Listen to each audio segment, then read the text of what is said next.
मेरे प्रिय विद्यार्थियों, क्लास 10th के दो चरों में रैखिक समीकरण युग्म के पार्ट 21 में आप सबका स्वागत है। मैं उम्मीद करता हूं कि यह वीडियो देखने से पहले आप पार्ट 1 से लेकर पार्ट 20 तक अवश्य ही देख चुके होंगे। इस वीडियो में हम लोग 3.6 मैंने अभ्यास 3.6 की पढ़ाई करेंगे।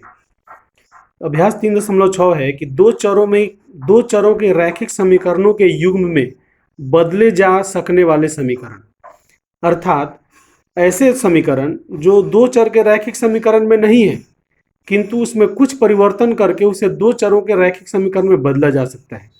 उन समीकरणों का हल कैसे करेंगे इसमें हम लोग पढ़ेंगे। अब हम लोग उदाहरण 17 से शुरू करते हैं। उदाहरण 17 में लिखा है, समीकरणों के निम्न युग्म को हल कीजिए। 2/x प्लस 3/y बराबर 13, 5/x माइनस 4/y बराबर -2। देखिए, कह रहा है समीकरण युग्म को हल कीजिए, इसका मतलब कह रहा है कि x और y का मान ज्ञात कीजिए।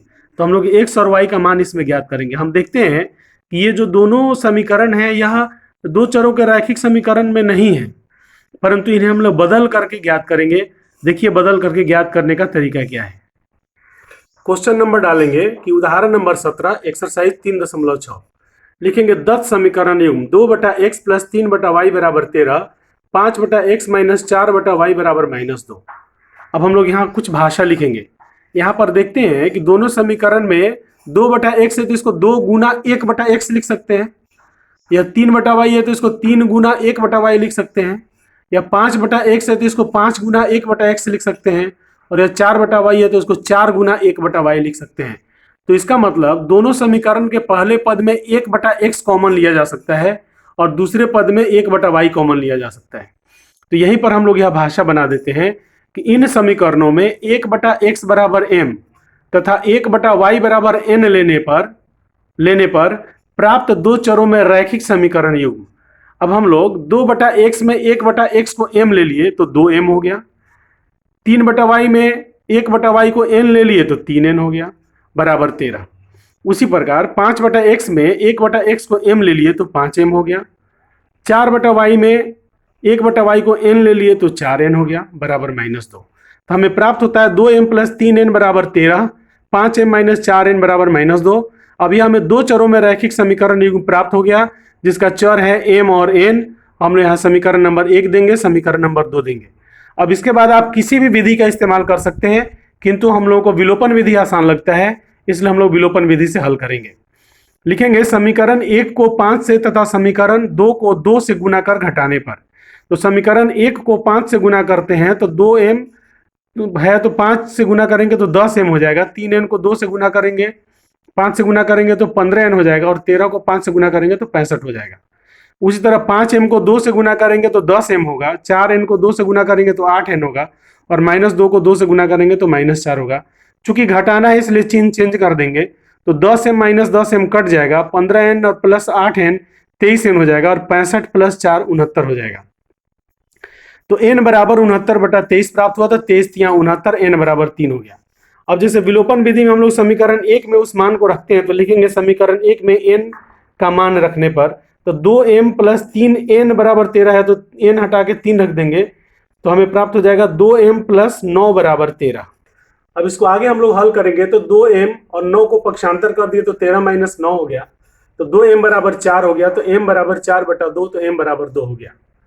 अब यहाँ पर जो ध्यान देने योग्य बात है कि जो हमने शुरू में माना था अब उसी में मान रखेंगे।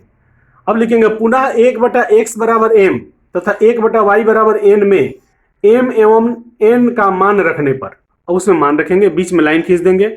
इधर लिखेंगे 1/x बराबर 2, इधर लिखेंगे 1/y बराबर 3, क्योंकि m और n का मान 2 और 3 है।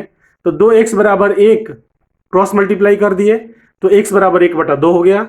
यहाँ भी क्रॉस मल्टीप्लाई करेंगे तो 3y बराबर 1 हो जाएगा, तो y बराबर 1/3 हो जाएगा। अतः हमें प्राप्त हो गया x बराबर 1/2 और y बराबर 1/3। यह हमारा आंसर है। अब उदाहरण 18 पढ़ते हैं। उदाहरण 18, निम्न समीकरण युग्म को रैखिक समीकरणों के युग्म में बदलकर हल कीजिए। समीकरण है 5/x minus 1 plus 1/y minus 2 बराबर 2। दूसरा समीकरण है 6/x माइनस 1 माइनस 3/y-2 बराबर 1। हम लोग क्वेश्चन नंबर डालेंगे। उदाहरण 18 एक्सरसाइज 3.6 लिखेंगे दत्त समीकरण युग्म 5/x-1 प्लस 1/y-2 बराबर 2, 6/x-1 माइनस 3/y-2 बराबर 1। यहाँ पर हम भाषा लिखेंगे इन समीकरणों में 1/x-1 बराबर m तथा 1/y-2 बराबर n लेने पर प्राप्त दो चरों में रैखिक समीकरण युग्म। अब देखिए 5/x-1 है तो 1/x-1 की जगह m ले लेंगे तो 5m प्राप्त होगा। इसी तरह 1/y-2 की जगह n लेंगे तो n प्राप्त होगा बराबर 2। 1/x-1 को m ले लिए तो 6m प्राप्त हुआ। 1/y-2 को n ले लिए तो 3n प्राप्त हुआ बराबर 1 हो गया। अब इस प्रकार हम देखते हैं कि हमें 5m प्लस n बराबर 2 और 6m माइनस 3 बराबर 1 प्राप्त होता है और दोनों समीकरणों को 1 और 2 नंबर दे देते हैं। अब हम लोग विलोपन विधि से हल करेंगे तो यहाँ देखते हैं कि 5 6 30 होता है और 1 और 3 का मैंने 5 और 6 का लॉसा 30 होता है और 1 और 3 का लॉसा 3 होता है।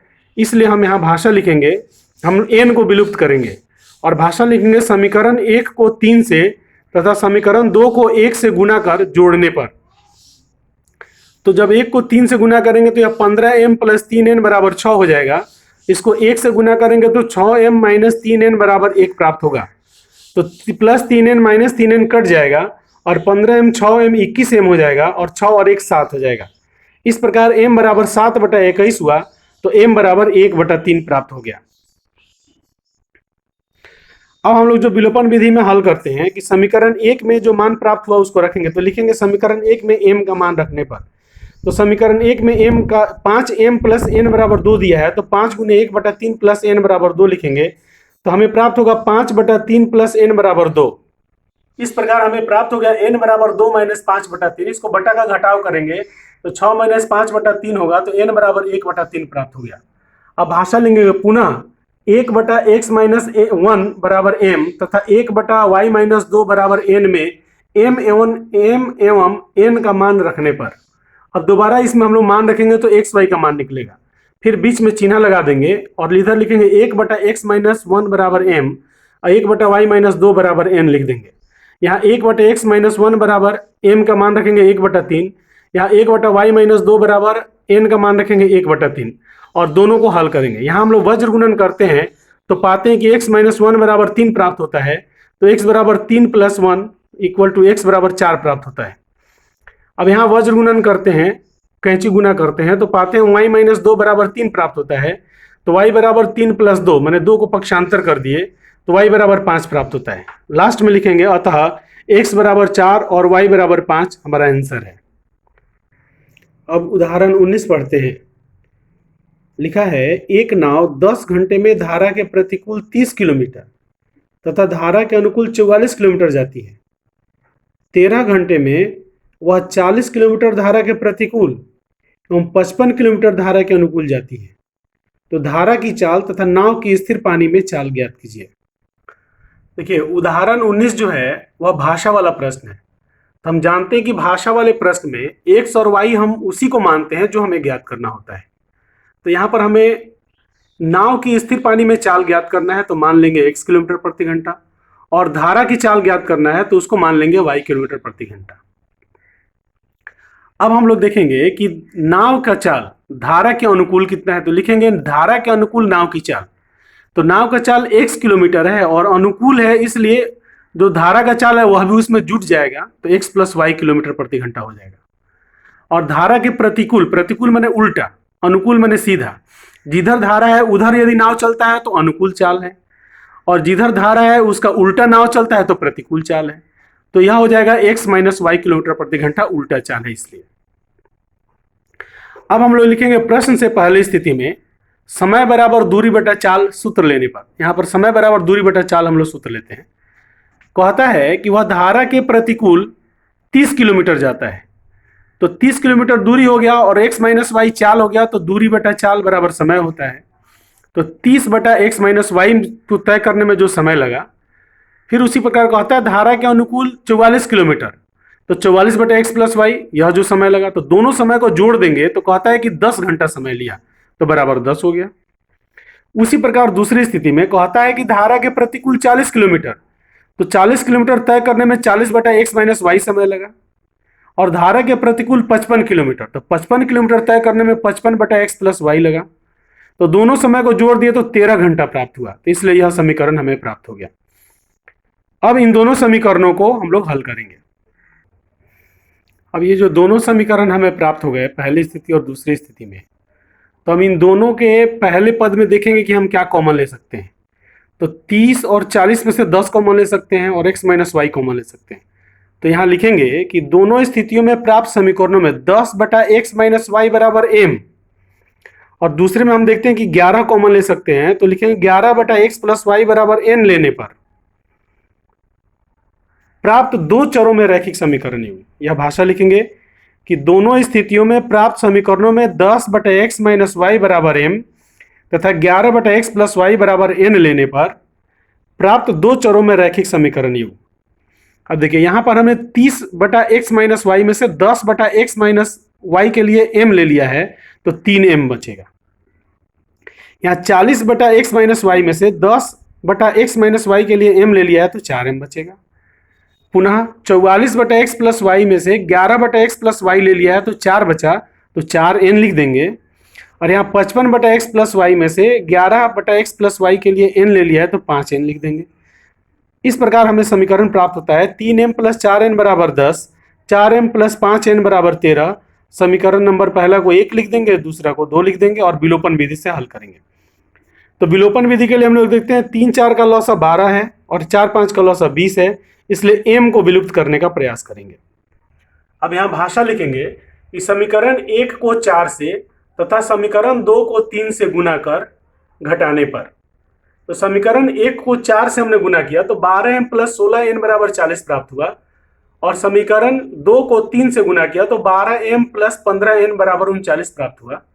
चूंकि घटाना है इसलिए चिन्ह बदल देंगे, तो 12m - 12m से कट जाएगा, 16n और -15n बराबर n प्राप्त होगा, और 40 - 39 बराबर 1 प्राप्त हुआ।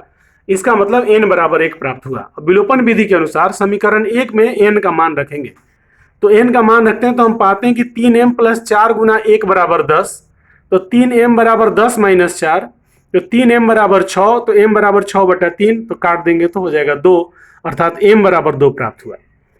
अब हम लोग जो नियम लगा रहे हैं फिर लिखेंगे, पुनः 10/x-y बराबर m तथा 11/x+y बराबर n में m एवं n का मान रखने पर। अब इसमें m एवं n का मान रखेंगे तो लिख देंगे 10/x-y बराबर m, बीच में चिन्ह पार देंगे और लिखेंगे 11/x+y बराबर n, और m का मान रखेंगे दोनों में, m और n का, तो यह हो जाएगा 10/x-y बराबर 2 और यह हो जाएगा 11/x+y बराबर 1। अब इन दोनों समीकरणों को हल करेंगे। हल करते क्रॉस मल्टीप्लाई करते हैं, मैंने कैंची गुना करते तो हम पाते हैं कि यह होता है 2 × x - y = 10, मैंने 10 प्राप्त होता है, और इसको हम लोग 2 को पक्षांतर करते हैं तो x - y बराबर 10/2, तो x - y बराबर 5 प्राप्त हुआ। और इधर हम लोग कैंची गुना करते हैं तो पाते हैं कि x + y बराबर 11 प्राप्त होता है, x + y बराबर 11। अब हम देखते हैं कि दो चर में रैखिक समीकरण दोबारा हमें प्राप्त हो गया, तो दोबारा प्राप्त हो गया तो हम लोग पहले को लिख देंगे 3, समीकरण नंबर 3, और दूसरे को लिख देंगे समीकरण नंबर 4, और इन दोनों समीकरणों में पुनः विलोपन विधि का इस्तेमाल करेंगे। जब हम लोग पुनः विलोपन विधि का इस्तेमाल करते हैं तो लिखेंगे समीकरण 3 एवं समीकरण 4 को जोड़ने पर, तो x - y बराबर 5 और x + y बराबर 11, तो -y से +y कट जाता है, 2x बराबर 16 प्राप्त होता है, तो x बराबर 16/2, तो 2 से 16 कट गया तो 8 हुआ, तो x बराबर 8 प्राप्त हुआ। अब लिखेंगे समीकरण 3 में x का मान रखने पर, तो 8 - y बराबर 5, तो -y बराबर 5 - 8, तो -y बराबर -3, तो y बराबर 3 प्राप्त हुआ। जब हमें x और y का मान निकल गया तो अब हम लोग आंसर लिखेंगे कि अतः स्थिर पानी में नाव की चाल बराबर 8 किलोमीटर प्रति घंटा तथा धारा की चाल बराबर 3 किलोमीटर प्रति घंटा। यही हमारा आंसर है, घेर के आंसर लिख देंगे।